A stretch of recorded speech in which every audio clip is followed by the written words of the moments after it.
ჩვენ გვაქვს დიდი მარხვა, ეს განსაკუთრებით წმინდა მარხვა არის დიდი მარხვა, ადრე ეკლესიაში მხოლოდ ეს დიდი მარხვა არსებობდა, არ იყო შობის მარხვა, პეტრე პავლობის მარხვა, მარიამის მარხვა და მხოლოდ დიდი მარხვა იყო ეკლესიაში და ამიტომ დიდი მარხვის მსახურება ყოველწლიურად განსხვავებული მსახურება, ეს ყველაფერი განსხვავდებოდა ყველა დანარჩენი სხვა მსახურებებისაგან. არის 40-დღიანი მარხვა, რომელსაც ჩვენ ვიცავ და ნების შვიდეული ცალკე სხვა მსახურება და ცალკე განსხვავებული მსახურება ამ 40-დღიანი მარხვის შემდეგ. რატომ მნიშვნელოვანი ნების შვიდეული? ეს არის მაცხოვრის სამქვეყნიური მიწიერი ცხოვრების მოღვაწეობის ბოლო კვირა, ურთულესი დღეები არის მაცხოვრისთვის და თელი ჩვენი ქვეყნისთვის და ქრისტიანობისათვის და უნდა ქრისტიანი უნდა იაზრებდა და ესმოდეს მისთვის რა არის ნების კვირა. იწყება დიდი ორშაბათიდან, ეს დღეებსაც ექვე დიდი ორშაბათი, დიდი სამშაბათი, დიდი ოთხშაბათი, დიდი ხუთშაბათი, მერე ყველაზე მძიმე დღე ეს არის წითელი პარასკევი, ანუ დიდი პარასკევი, შაბათი და მერე უკვე შაბათს უკვე უდიდეს დღესასწაულს ბრწყინვალე აღდგომას ვხვდებით. რატომ მნიშვნელოვანი ჩვენთვის ამ დღის გააზრება და რატომ უნდა გვესმოდეს განსაკუთრებულად ამ ბოლო დღეების მნიშვნელობა. პირველ რიგში თუ ადამიანი ვერ მოახერხა თუნდაც ამ დიდი მარხვის დაცვა და ვერ საკუთარი თავი ვერ განაწყო ამ დიდი მარხვისათვის, ძალიან მნიშვნელოვანია ბოლო კვირაში მაინც ჩაერთოს ადამიანი ამ მარხვის სახურებაში და ეს ბოლო კვირა მაინც გამოუხატოს პატივისცემა ღმერთს, იმიტომ რომ ღმერთს არაფერში არ ჭირდება არც მარხვა, არც ლოცვა, არც ზიარება, არაფერი. ღმერთი უჭირველი არის. მარხვა გვჭირდება ჩვენ, თვითონ ჩვენ დაგავჭირდება მარხვა, ჩვენ გვჭირდება ეს ლოცვა, იმიტომ რომ ეს არის ადამიანის სულის განწმენდისთვის და ადამიანის დაფიქრების, რომ უნდა დავფიქრდეთ რა მოხდა შენთვის. და როცა ამ დღეებზე ფიქრობთ ერთ რამეზე, რომ ფიქრობთ იმაზე, რომ რამხელა მსხვერპლი გაიღო მათ ცხოვრებამ თვითონ ჩვენთაგანისთვის. ღმერთი განკაცდა, წარმოიდგინეთ, ღმერთმა მიიღო ადამიანის ხორცი და ღმერთი ადამიანებმა გავასამართლეთ, ანუ ღმერთ ადამიანებმა ღმერთს განაჩენი გამოუტანეთ. და წმინდა იოსტინ პოპოვიჩი ამოსაც საოცარ ამას, რომ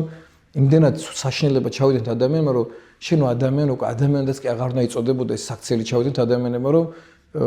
ღმერთს წარმოიდგინე განაჩენი გამოუტანეთ, ანუ გავასამართლეთ ღმერთი, დავიბარეთ, მივიყვანეთ, ცილი დავწამეთ, წარმოიდგინე ღმერთს, სახეში ვანერწყოთ ღმერთს, დავამცირეთ ღმერთი, შესამოსელი გავხადეთ, დასაცინდი გავხადეთ ადამიანებმა, დავცინოდით კვერთხი დააჭერინეს ხელში, გეკლოს გვირგვინი თავზე დაადგეს. და რატომ რისთვის გავაკეთეთ ეს ყველაფერი ადამიანებმა, აი რისთვის ქენ ეს ყველაფერი, იმიტომ რომ და რა გააკეთა ქრისტემ? ბრმას თვალი აუხილა, კელობელი განკორნა, გველაპარაკა სიყვარულზე, გვესაუბრა სიკეთეებზე და ჩვენ ამ დროს მას როგორი განაჩენი გამოუტანა და როცა ადამიანი ამას იაზრებდა, ხვდები იმას, რომ შენც თანამონაწილე ხარ ამ ჯოის მინდა კარგად გაიაზროს თვითონობა ჩვენთაგან, იმიტომ რომ თითოეული ადამიანი, რომელიც არ იცავს მარხვას, არ გამოხატავს პატივისცემას ღვთის მიმართ, ის არის თანამონაწილე ამ ჯვარცმისა. ჯვარცმა მხოლოდ იმ პერიოდში არ მოხდა, როცა მოხდა. ჯვარცმა ყოველდღე ხდება, როგორც აღდგომა, თითქმის ყოველდღიური პროცესია და ჩვენ ყოველდღე ვართ აღდგომაში. ანუ ყველა კვირისწინ არის იგივე აღდგომა, ზუსტად იგივე არის ჯვარცმა. თითოეული ჩვენთაგანი ჩვენი ცოდვებით მაცხოვარს ვაკრავთ ჯვარზე. ანუ გამოგვაქვს განაჩენი ქრისტეს, იმიტომ რომ ქრისტე ჯვარზე გაეკრა იმისთვის, რომ შენ არ შეგეცოდა, რომ შენ ცოდვებიდან ახსენე, რომ შენ ამ ცოდვებიდან გამოეხსენე, შენი გამოამოვიდა. ანუ ქრისტემ შენი ცოდვები საკუთარ თავზე იტვირთა, ამან საკუთარ თავზე აიღო ეს ყველაფერი, იმიტომ რომ ადამიანი ღმერთს ძალიან უყვარს, იმიტომ რომ ადამიანი ღმერთის ქმნილებაა და შენ თუ ადამიანი ხარ და შენ თუ საკუთარ თავს ადამიანს უწოდებ, როგორ შეიძლება შენ ამაზე არ დაფიქრდე და შენ ამის მიერ შენი პატივისცემა არ გამოხატო. ამიტომაც ძალიან მნიშვნელოვანია ბნების ამ ბოლო კვირის განსაკუთრებულად დაცვა. იცით რომ დიდმა ბოლო კვირას ადამიანები თითქმის საკვების მიღებასაც კი ერიდებიან და ისე იღებენ საკვებს უბრალოდ რომ ფიზიკურად არ წაიქცეს, არ გაუწ, ანუ არც კი ფიქრობენ აი საკვების მრავალფეროვნებაზე, ანუ როგორი საკვები მიიღოს, რა საკვები მიიღოს, ზოგი წყალს და პურზე ინახავს თელს მარხვა, ზოგი რაღაცა ისე იღებს საკვებს, რომ რაღაცნაირად ჯანმრთელობა არ დაუზიანდეს, მაგრამ თან რომ რაღაცა საკუთარი სხეული რაღაცა ბოლომდე ამოწუროს ქრისტეს სიყვარულში. იმიტომ რომ ჩვენ მარტო სულიერი ჩვენ შედგებით ხორცისგან და შედგებით სულისგან. ამიტომ ეს ხორცელი მარხვაც უნდა ეს ფიზიკური მარხვა ძალიან მნიშვნელოვანი, როგორც სულიერი მარხვაც და განსაკუთრებულად დიდ მარხვაში ადამიანებმა უნდა ვიფიქროთ იმაზე, რომ აი ღვთის წინაშე როგორ გამართე და რა სიმაღლეზე მივიდე და მე ყველას ვთხოვდი, აი განსაკუთრებით ვინც ამ ვიდეოს მოისმენს, ვინც დღეს ამას უყურებს, ვთხოვთ რომ აი ამ ვიდეოს მოსმენი და მაინც დაიწყეთ ამ მარხვის შენახვა და თქვენი პატივისცემა გამოუხატეთ ღმერთს.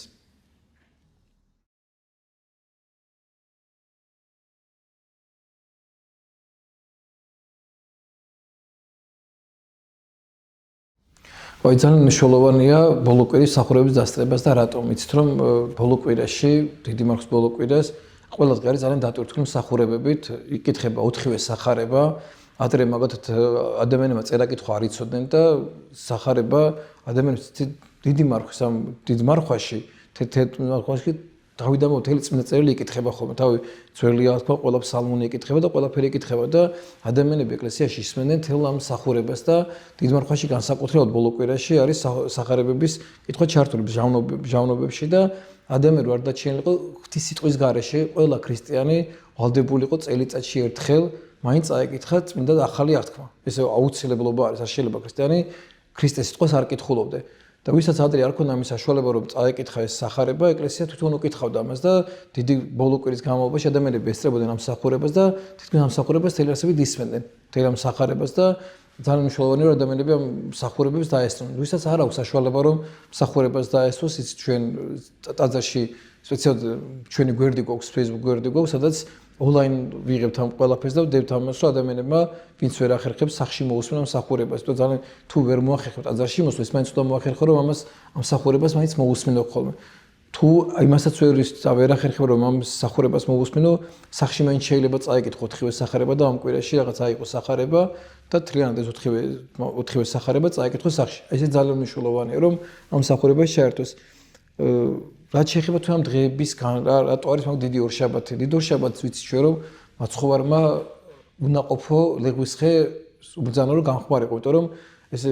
აყვავებული იყო ლეღვისხე, ანუ ჩანდა რომ და წესით აყვავებულ ხეს უნდა ქონდა ნაყოფი, მაგრამ მას ნაყოფი არ ყავდა. განმარტებული გამარტავეს გავს ქრისტიანებს, ადამიანებს, რომლებიც უბრალოდ ქრისტიანები არიან, მონათლულები არიან, სახელით ქრისტიანად იწოდებიან, მაგრამ მათ თავიანთი ცხოვრებით ნაყოფი არ მოაქვთ. და ესეთი ხე აუცილებლად გახმება და აუცილებლად მოიკვეთება მერე. ამიტომ თუ ჩვენ აგონ დავფიქრეთ იმაზე, რომ ჩვენ არ დავამსგავსოთ იმ ლეღვისხეს, რომელიც უბრალოდ გარეგნულად გავს ქრისტიანს, მაგრამ შინაგანად მას ქრისტიანული ნაყოფები არანაირი არ აქვს. დიდ ორშაბათს განსაკუთრებით 4 შაბათს ვიცით რომ ეს არის უმძიმესი დღე 4 შაბათი. 4 შაბათი არის მაცხოვრის გაცემის დღე, როცა იუდამ გასცა მაცხოვარი,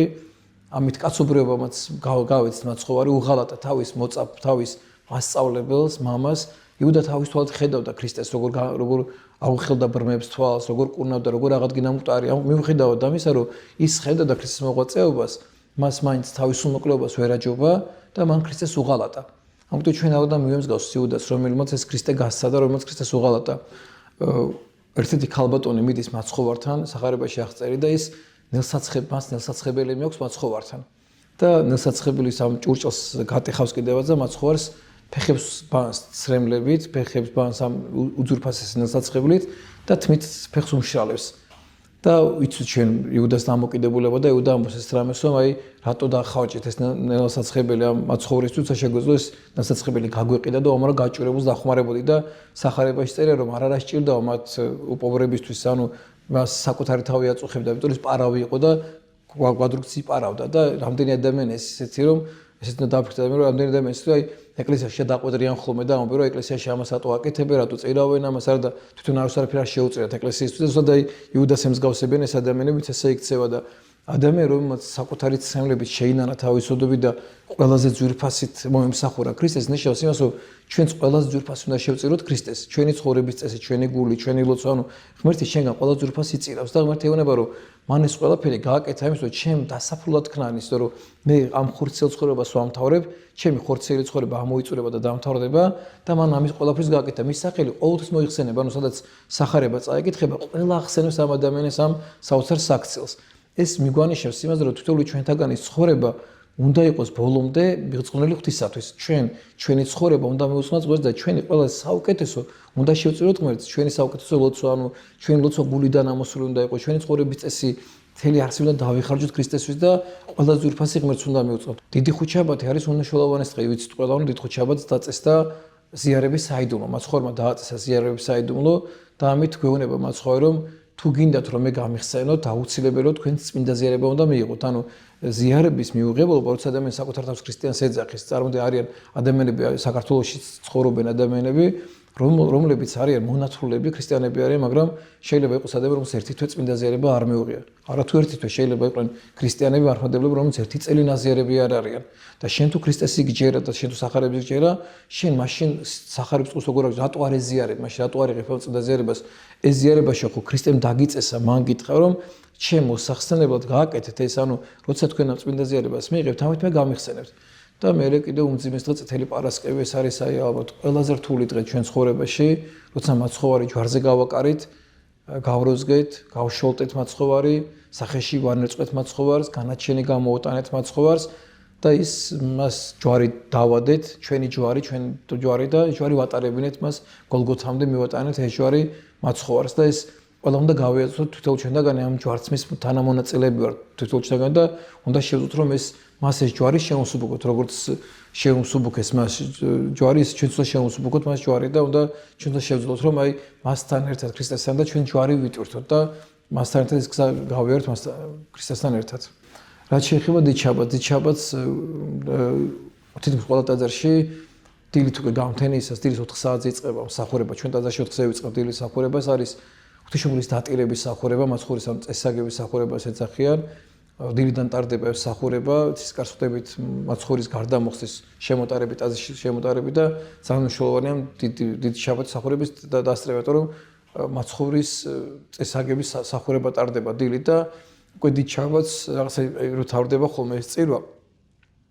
ის სიერთმე ხოლმე და ყველა საუწყოს გზა რომ დიდი შაბათის უკვე წირვის ჩატარების შემდეგ რაღაც ახალი სიხარული იბადება იმიტომ ჩვენ ვცნობთ რომ უკვე აღდგომა მოდის უკვე აღდგომის სიხარულს ვერთები და ის ძალიან მნიშვნელოვანია რომ აი ყველამ რაღაც ეს ერთი კვირა წელი წლის განმავლობაში ეს ერთი კვირა ყველაზე რთული კვირა და თუ ქრისტიანი ხარ და თუ ეკლესიის წესები გეს აი ალბათ ამ პერიოდში უნდა შეძლო ყველაფერი გადადო რომ ამ ყველა მსახურებას დაესწრო აი აუცილებელია ამ მსახურების დასწრება და უნდა შეიწუხო საკუთარ და შეავიწრო ცოტახან ეს ერთი კვირის განმავლობაში საკუთარი თავი რომ შენ შეძლო ყველა მსახურებას დაესწრო და მე მოდის უკვე ყველაზე დიდი და ბრწყინვალე დღესასწაული არის აღდგომის დღესასწაულთა აგვირგვინი დღესასწაულთა ხშირად მიფიქრია ხოლმე ჩვენთვის სონვე აღდგომის დღესასწაულზე არ მინდა რომ ვიქადაგო კიდევაც იმდენად დიდი აღდგომა რომ აი ხშირად მე რიდება ქადაგების იმიტომ რომ როგორ უნდა იქადაგო აღდგომაზე რა შეიძლება აღდგომაზე თქვა ალბათ ვერაფერსაც ვერ იტყვი აღდგომაზე ვერაფერსაც ვერ იმიტომ რომ იმდენად აღდგომა თვითონ ქადაგებს საკუთარ თავზე და იმდენად დღესასწაული საკუთარ თავზე და მეტყველებს რომ შენი ბაგი ალბათ დადუმებული უნდა იყოს და ალბათ ეს ვალდებულება რო არ ქონდეს ქადაგებისა არასოდეს არ უნდა აღდგომას რო ვიქადაგო არასოდეს არ უნდა რომ თვითონ დღესასწაულის ძალა ისეთი არის და ეს საოცარი სიხარული და მინდა რომ თვითონ აი ვინც ამ ქადაგებას მოისმენს ამ ვიდეოს მოისმენს მინდა რომ ყველას ვთხოვო რომ ეს ადამიანმა გაიაზროს და რატომ უნდა გაიაზროს რომ თუ ჩვენ არ გავიაზრეთ წითელი პარასკევი ჩვენთვის დიდი აღდგომა არასოდეს აღდგომა არ დადგება ანუ ძალიან მნიშვნელოვანია თუ შენ არ გაივლი გოლგოთას ქრისტესთან ერთად თუ შენ ჯვარს არ ეცმევი ქრისტესთან ერთად თუ შენ არ გაივლი მაცხოვრთან მის ჯვარცმას და მისი ტკივილი არ გეტკინება აღდგომის სიხარული შენში არ შემო ვერ შემო აღდგომის სიხარული და მარტო ის რომ აღდგომით გაიხარო ამას ვერ შეძლებ ვერ მიხვდები ამას ამიტომ ძალიან მნიშვნელოვანია ჩვენ რომ გავიაზროთ ეს ნების დღეები რომ მე აღდგომის სიხარულს შეხვდეთ სხვანაირად აი აღდგომის სხვა დამიჭერეთ აი მინდა რომ ყველამ დაიჭერს რომ ვერაფრით ვერ გაიაზრებთ რა არის აღდგომა თუ ვერ გაიაზრეთ წითელ პარასკევს თუ წითელ პარასკევს არ გეტკინა ქრისტესთან ერთად თუ წითელ პარასკევს არ გაეკარე მასთან ერთად ჯვარზე თუ წითელ პარასკევს შენი ცოდვები არ დაფალე ქრისტესთან ერთად არ ჩამარხე მიწაში შენი ცოდვები და არ იბრძოლე შენ ცოდვებთან მაშინ ეს აღდგომის სიხარული შენში არ შემოვა და მე უსურვებდი ყველას რომ რაღაცნაირად თვალი გაესწორებინათ პირველ რიგში საკუთარი თავისთვის, საკუთარი ცოდვებისათვის, საკუთარი ნებებისათვის და თხოვონ ღმერთს აი ჯვარცმულ მაცხოვრის წელს პარასკევს მოვლენ და დადგებით მაცხოვრის გარდამოსვლა თხოვეთ რომ აი ღმერთო შემიდე და მაპატიე რომ ესეთი ვარ, ესეთი უგუნური ვარ, ესეთი ცოდვილი ვარ და თხოვ დამეხმარე რომ რაღაცა აი შენ წინაშე რაღაცა გავმართე და შენ წინაშე შევძლო წინდა მართალი ცხოვრება რომ შეხვდე ამ აღდგომის ამ საოცარ დღესასწაულს.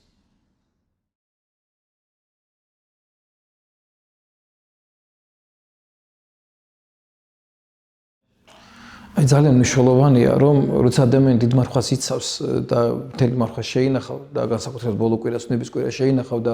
ეშმაკის სუწულოს რომ ეს მადლი წაგართვას და ხშირად ახოლმე რომ აი სუწულოს რომ ეს აგაგლიჯოს ღმერთმა ეშმაკმა ეს ყველაფერი და წაგართვას ყველაფერი და ძალიან შეიძლება მას გაუფრთხილდეს აი აღდგომის შემდეგ როცა დადგება ეს დღესასწაული რომ რაღაცა შენ ეს ყველაფერი არ დაკარგო რაც ამ ბრძოლით მოიპოვე ღვთის წინაშე ამდენი საკუთარი თავის შევიწროებით შეწუხებით მოთხოვე საკუთარ თავს და მე ეს არ უნდა დაგიტო რომ ხშირად დაახოლმე რომ ადამიანები როგორც კი ეს გახსნდება ხშირად მეცემენ ხოლმე ღრეობას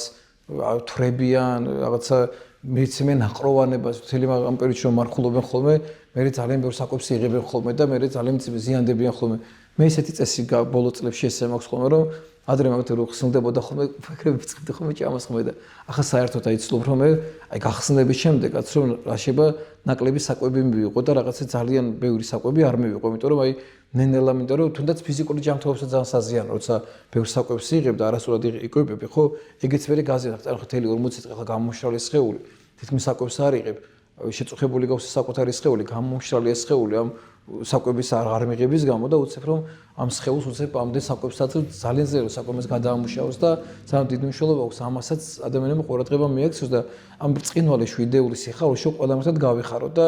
ძალიან მნიშვნელოვანია ის რომ ადამიანებმა ამ აღდგომას ღრეობა და არ აქციოს აღდგომა და აღდგომის სიხარული შეერგო. მე ესე ვაკეთებ ხოლმე რომ აღდგომას ჩავდივარ ხოლმე, ჩემთან სოფოში ჩავდივარ ხოლმე ყოველთვის აღნიშნავთ ოჯახთან ერთად და მე ვსწავლ ხოლმე აღდგომის დღესაც რაღაცა 2-3 საათი გამარტოვდე ხოლმე. სადმე ჩემთვის მარტო დავრჩე, რომ ეს აღდგომის სიხარულით გავიხარო, რომ რაღაცა ეს შინაგანი სიხარული ეს აღდგომისა შემომივიდეს და სულ რაღაცა გავიპარები ხოლმე ზოგჯერ თმეუნები ბეძინება მეთქი ვეტყვი ხოლმე და თუ შეიძლება წავალ დავიძინე მეთქი და ოჯახის წევრებს მიგებენ და მე ჩემთვის ვიკეტები და რავდამაზინებს აღდგომა დღეს როგორ აღდგომა დღეს დავიძინე, მაგრამ აი ღამენ 10 ვარ ძილი მინდა ვეუბნები და ძილი კარ მინდა რომ ფიქრი მინდა ამის შეგრძნება და ყველას უუწოდებ რომ რაღაცა ეს აღდგომის დღეს ეს სწავლი სწორად გაატარონ, რომ რაღაც ეს მადლი რაც მათ მიიღეს ამ მარხვის შედეგად და ამ დიდი მარხვის შედეგად რომ ეს ყველაფერი არ დაკარგონ. ამას ურჩევდი ყველას რომ ყველამ ამ აღდგომის დღეს გავიხაროთ და ქრისტე აღზრდა და შეგვეწეს მისი მადლი.